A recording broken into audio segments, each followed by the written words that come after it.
My friends, there comes a moment in the life of every nation when the talking ends, when the excuses fall away, when history stops whispering and starts demanding.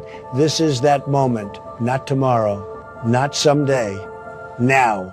For years, the civilized world has lived with a lie repeated by cowards, by bureaucrats, by men who confuse delay with wisdom and weakness with peace.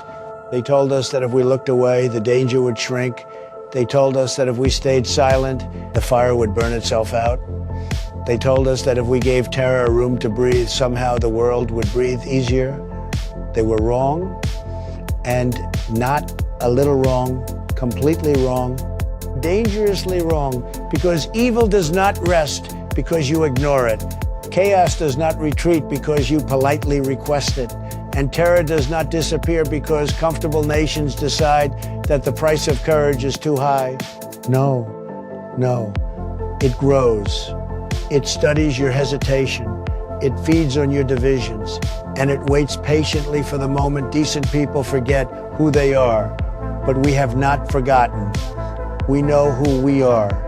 We are the people who built, who fought, who crossed oceans, who buried our dead, who stood back up, who carried the weight when others stepped aside.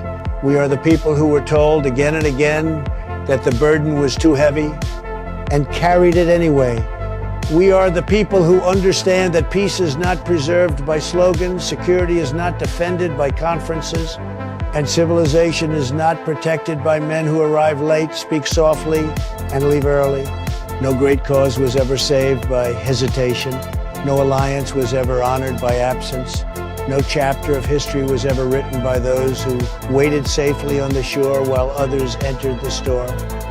That is the truth. And the other truth, the harder truth, is this. When the test comes, not every friend is a friend. Not every partner is a partner. Not every ally is prepared to stand in the hour that reveals all things, because it is easy to speak of unity in times of comfort. It is easy to praise loyalty when loyalty costs nothing. It is easy to raise a glass to shared values under bright chandeliers, beneath polished ceilings, in rooms where nobody is asked to sacrifice a thing. But history does not judge alliances by banquets. History judges them by burdens, by risk, by cost, by the hour of decision, and that hour is here. This is the hour when nations reveal whether they truly believe in the world they inherited. This is the hour when leaders reveal whether they still possess the nerve that built the civilization they enjoy.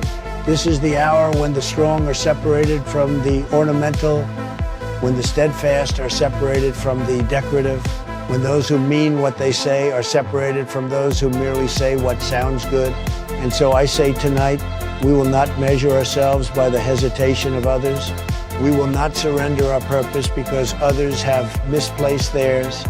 We will not lower our eyes, soften our voice, or abandon our duty because somewhere in some polished chamber far from consequence, fear has dressed itself up as sophistication. We know better. We know that great nations do not survive by pretending the danger is smaller than it is. They survive because at the decisive hour, they find their soul.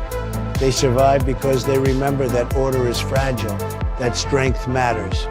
That evil, left unanswered, does not become reasonable, it becomes bold. So let nobody misunderstand the meaning of this hour. This is not the moment for shrinking. This is not the moment for fashionable doubt.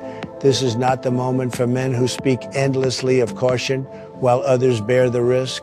This is the moment for clarity, for courage, for memory of what happens when free nations grow tired, memory of what happens when decent people decide that someone else will carry the burden, memory of what happens when the defenders of order become so addicted to comfort that they forget the price that was paid to build the peace they inherited. We will not forget, and because we will not forget, we will not break. Let the timid have their theories.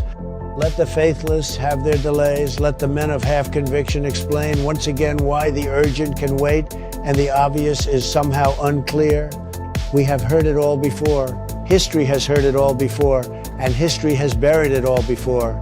What remains always are the men and women who stood firm when firmness was unfashionable, who spoke plainly when lies were elegant, who acted while others postponed, who understood that there are hours in which the line between order and ruin is thin, and that if no one stands on it, it disappears. We will stand on it. We will stand because we still believe that civilization is worth defending, that strength rightly used is a moral good, that peace without courage is theater, that order without resolve is an illusion, and that the future does not belong to the cynical, the frightened, or the comfortable. It belongs to the steadfast. So stand. Stand with clear eyes, stand without apology, stand without fear. Stand knowing that history is watching, that the future is listening, and that generations yet unborn will ask what was done when the hour of testing came.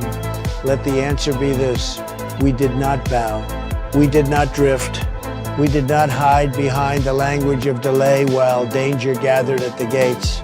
We stood, we spoke, we endured, and when the moment demanded seriousness, we were serious. That is how nations remain great. That is how civilizations survive. That is how history remembers, and that is how this hour will remember us.